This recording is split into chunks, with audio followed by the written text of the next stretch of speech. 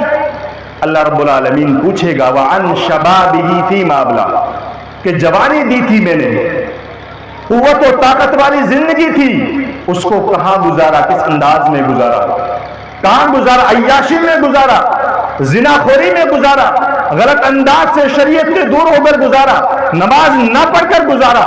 اللہ تعالیٰ پوچھے گا میرے بھائیوں، اگر آپ نماز نہیں پڑھیں گے اللہ کو کیا جواب دیں گے؟ اللہ تعالیٰ میں تو سویا کرتا تھا، مجھے پتا نہیں تھا، ایک موقع اور چاہیے، دنیا میں اس بار بھیج دیجیے، میں تو ولی کامل بن جاؤں گا، صرف مسجدوں میں ہی رہوں گا، لیکن دوبارہ میرے بھائیوں پھر موقع نہیں ملے گا۔ یہ موقع ملا ہوا ہے، اس جوانی کو غنیمت جانے، نمازیں پڑھیں۔ اللہ کے نبی کی تعظیم نماز پڑھنے میں ہے میرے بھائیوں، قرآن کی تلاوت میں ہے، حدیثوں پر عمل کرنے میں ہے، داڑھی بڑھانے میں ہے۔ آج کے نوجوانوں کو آپ دیکھیں، مختلف انداز کی کٹنگ کراتے ہیں، ایسا لگتا ہے جیسا گدھے جا رہے ہیں۔ واللہ آپ دیکھیے، یہاں سے چھوٹے بال کرا رکھے ہیں، اوپر سے لگتا ہے جیسے گدھے کی دم ہوتی ہے، اس پر کچھ بڑے بال ہوتے ہیں اور کچھ چھوٹے ہوتے ہیں، ایسا لگتا ہے۔ جب ان سے پوچھا جائے کہ نوجوان بھائی مسلمان ہے تو یہ کٹنگ کیوں کراتا ہے؟ بس ایسے ہی مولانا کرا لیتے ہیں، لوگ کراتے ہیں۔ اور اللہ کے نبی صلی اللہ علیہ وسلم نے حدیث کے اندر فرمایا کہ یہ طریقہ ہے کہ آدھے بال چھوٹے کر دیے جائیں، آدھے بڑے کر دیے جائیں، یہ من طریقۃ الیہود، یہ یہودیوں کا طریقہ ہے میرے بھائیوں، مسلمانوں کا طریقہ نہیں ہو سکتا ہے۔ اور آج کا نوجوان کہتا ہے کہ میں اللہ کے نبی سے محبت کرتا ہوں، نہ ہمارے بال نبی صلی اللہ علیہ وسلم کے مطابق، نہ ہماری چال محبت صلی اللہ علیہ وسلم کے مطابق، نہ ہماری نمازیں، نہ ہماری زندگیاں، نہ ہماری فجر کی نماز۔ میرے بھائیوں پھر ہم اللہ کے نبی سے کہاں محبت کرتے ہیں؟ ہم کہاں محبت کے تقاضے پورے کر رہے ہیں؟ اسی طریقے سے میرے بھائیوں، یہ جوانی ہے، ایک بار آتی ہے، اس کے بعد دوبارہ نہیں آئے گی۔ اللہ اس کے بارے میں مرد حضرات سے بھی پوچھے گا اور خواتین حضرات سے بھی پوچھے گا۔ خواتین حضرات، اتباع رسول محبت صلی اللہ علیہ وسلم سے محبت کے تقاضے کیا ہیں؟ اللہ کے نبی صلی اللہ علیہ وسلم نے کہا نساء کاسیات عاریات ممیلات مائلات، کہ بعض عورتیں ایسی ہوں گی، ایسا وقت آئے گا، زمانہ آئے گا کہ وہ کپڑا پہنی ہوئی ہوں گی لیکن ننگی نظر آئیں گی۔ کپڑا پہن رکھا ہے لیکن میرے بھائیوں، جو جسم کے اندر جو اللہ نے ہمارے لیے جسم دیا ہے، ایک خاتون کے لیے، ایک ماں کے لیے، ایک بہن کے لیے جسم دیا ہے، اس کا ہر عضو کپڑے کے اندر نظر آ رہا ہے۔ اللہ کے نبی نے کہا تھا ایک وقت آئے گا وہ کہیں گی کہ ہم مسلمان ہیں، ہم اللہ کے نبی سے محبت کرتی ہیں، ہم خدیجہ سے محبت کرتی ہیں، ہم عائشہ بننا چاہتی ہیں، ہم فاطمہ بننا چاہتی ہیں، لیکن وہ کپڑا پہن کر بھی ننگی نظر آئیں گی۔ ایسا ہو رہا کہ نہیں ہو رہا ہے؟ آج ہماری مائیں بہنیں بہت سی، جن کو یا تو شریعت کا علم نہیں ہے یا علم ہے بیچاریوں کو، اس دنیا کے چکر میں اپنی دنیا آخرت تباہ کر رہی ہے۔ اللہ کے نبی نے کہا زمانہ آئے گا کپڑا پہن کر ننگی نظر آئیں گی، مائلات ممیلات، خود دوسروں کو اپنی طرف مائل کریں گی اور دوسروں کی طرف مائل ہو جائیں گی، ایسا زمانہ آئے گا۔ اور اس کے بعد اللہ کے نبی صلی اللہ علیہ وسلم نے کہا کہ ان کے کوہان، ان کے جو سر کے بال ہیں وہ اونٹ کے کوہان کی طرح اٹھے ہوئے نظر آئیں گے۔ آج بال دیکھیں، ہماری بہنوں کے بال دیکھیں، کسی نے بال کہیں باندھ رکھے ہیں، کسی نے ادھر باندھ رکھے ہیں، کسی نے ادھر بہت بڑا اونٹ کے کوہان کی طرح بنا رکھا ہے۔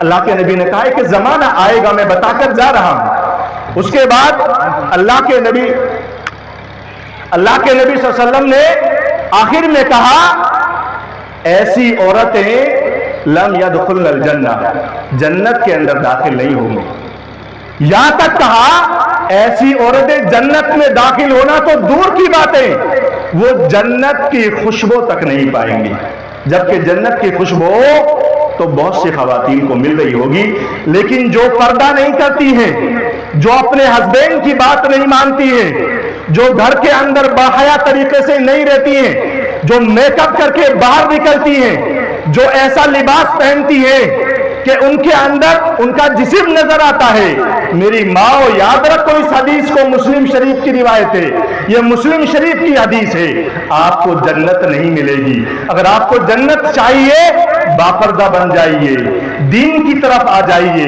نمازی بن جائیے۔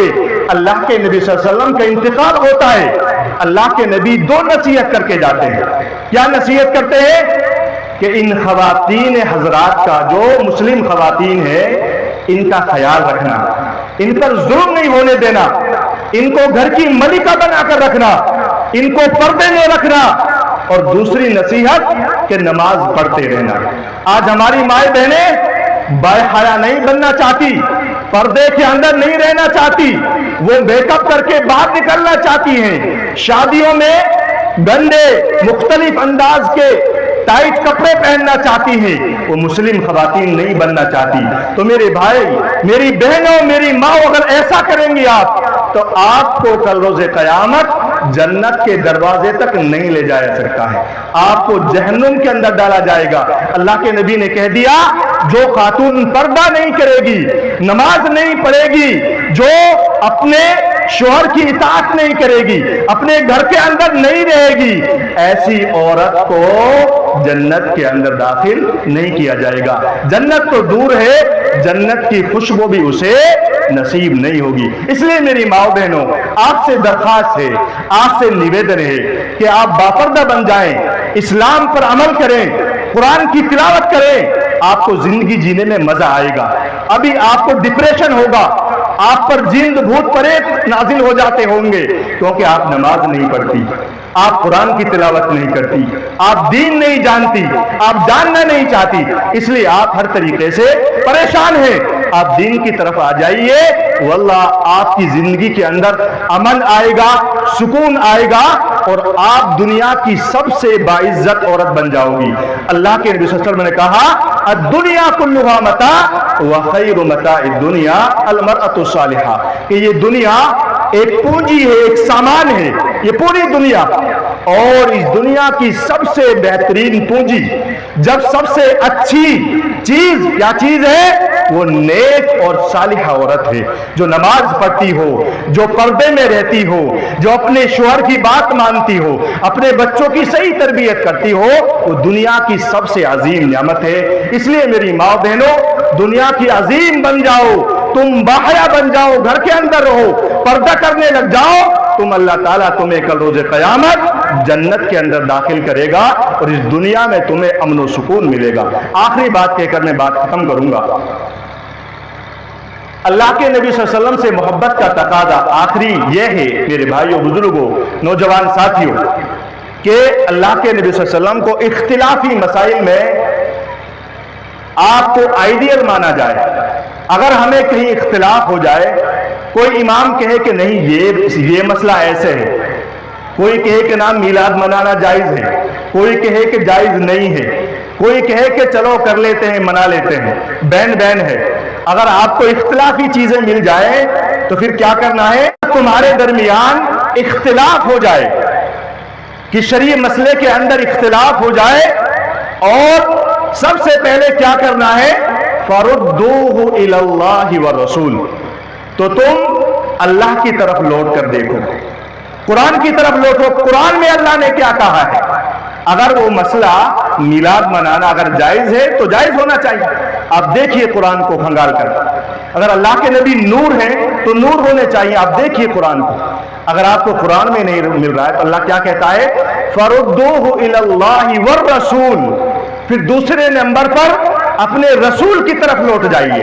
اپنے آخری پیغمبر کی شریعت کی طرف لوٹ جائیے، بخاری مسلم کی حدیثوں کو دیکھیے کہ یہ مسئلہ کس طریقے سے ہے، تو وہ اختلاف وہی ختم ہو جائے گا۔ اگر ہم جائیں گے کہ فلاں عبد القادر کیا کہتے ہیں، فلاں امام ابو حنیفہ کیا کہتے ہیں، امام شافعی کیا کہتے ہیں، آپ یہ نہیں دیکھیں گے کہ محمد صلی اللہ علیہ وسلم کیا کہتے ہیں، حدیث کیا کہتی ہے، قرآن کیا کہتا ہے، تو وہ اختلاف کبھی ختم نہیں ہوگا۔ اگر آپ اختلاف ختم کرنا چاہتے ہیں، آپ صاف شفاف دین پر عمل کرنا چاہتے ہیں، تو میرے بھائیوں قرآن اور حدیث کی طرف لوٹنا پڑے گا۔ یہ دو چیزیں ہیں جن سے ہمارے اختلاف 1 منٹ کے اندر ختم ہو سکتے ہیں۔ اور میری ماں بہنوں، اگر آپ کو کوئی منع کرتا ہے کہ فلاں عالم دین کو نہیں سننا ہے، فلاں مدنی صاحب کو نہیں سننا ہے، فلاں شیخ صاحب کو نہیں سننا ہے، تو آپ ان سے کہیں کیوں نہیں سننا ہے؟ اگر کوئی قرآن و حدیث دلیل کے ساتھ ہمیں بات بتا رہا ہے تو کیوں نہیں سننا ہے؟ کیا اسلام 2 ہو سکتے ہیں؟ کیا نبی 2 ہو سکتے ہیں؟ نہیں ہو سکتے۔ کیا قرآن 2 ہو سکتے ہیں؟ نہیں ہو سکتے۔ جب قرآن 2 نہیں ہو سکتے میرے بھائیوں، تو نماز کا طریقہ بھی 2 نہیں ہو سکتا۔ اسلام ایک ہے، دلیل ایک ہے، قرآن ایک ہے، کعبہ ایک ہے، ہمارا رب ایک ہے۔ اسلام کے تمام میرے بھائیوں جو اہم مسائل ہیں وہ ایک ہیں۔ اگر چند مسائل اختلافی ہیں تو ان میں پڑھنے کی ضرورت نہیں ہے۔ اگر آپ صحیح اسلام کو ماننا چاہتے ہیں، محبت کے تقاضے پورا کرنا چاہتے ہیں، تو آئیے قرآن اور حدیث کی طرف۔ آپ صحیح مسلمان بننا چاہتے ہیں تو قرآن حدیث ہمارے پاس ہے، اس پر عمل کیجئے۔ اللہ کے نبی کہہ کر چلے گئے، ترکت فیکم امرین لن تضلوا ما تمسکتم بہما کتاب اللہ و سنت رسولہ صلی اللہ علیہ وسلم، کہ میں تمہارے درمیان 2 چیزیں چھوڑ کر جا رہا ہوں۔ حجۃ الوداع کے موقع سے اللہ کے نبی صلی اللہ علیہ وسلم نے ایک خطبہ دیا تھا۔ خطبہ دینے کے بعد اس خطبے کے اندر یہ حدیث ارشاد فرمائی تھی اللہ کے نبی نے کہ میں تمہارے درمیان 2 چیزیں چھوڑ کر جا رہا ہوں، 2 چیزیں چھوڑ کر جا رہا ہوں، اور وہ 2 چیزیں جو ان پر عمل کرتا رہے گا وہ کبھی گمراہ نہیں ہوگا۔ وہ 2 چیزیں کیا ہے؟ کتاب اللہ، پہلی اللہ کی کتاب ہے یعنی قرآن مقدس، وسنت رسولہ صلی اللہ علیہ وسلم، اور دوسری چیز اللہ کے نبی صلی اللہ علیہ وسلم کی سنت ہے۔ جو ان 2 چیزوں پر عمل کرے گا کبھی گمراہ نہیں ہوگا، کبھی اسے ٹینشن نہیں ہوگی کہ میں کس کو مانوں، کدھر جاؤں، کون سا مسلک فالو کروں، کس امام کو مانوں، یہ امام یہ کہتا ہے، یہ مولوی یہ کہتا ہے، میں کیا کروں؟ میرے بھائیوں کچھ نہیں کرنا، قرآن اور حدیث پر عمل کرنا ہے، اور تیسری چیز کی ہمیں ضرورت نہیں ہے۔ اگر آپ 2 چیزوں کو مانیں گے داخل الجنہ، تو جنت کے اندر داخل ہو جائیں گے، اگر نہیں مانیں گے گمراہ ہو جائیں گے۔ آپ مسلمان ہو کر بھی شرک کریں گے، کافر ہو جائیں گے، مسلمان ہونے کا کوئی فائدہ نہیں ہوگا۔ کل روز قیامت جس جہنم کے اندر کافروں کو ڈالا جائے گا، اسی جہنم کے اندر آپ مسلمان ہو کر بھی اس کے اندر ڈالے جائیں گے۔ اس لیے قرآن حدیث پر عمل کرو اور اللہ کے نبی صلی اللہ علیہ وسلم سے محبت کے تقاضوں کو پورا کرو۔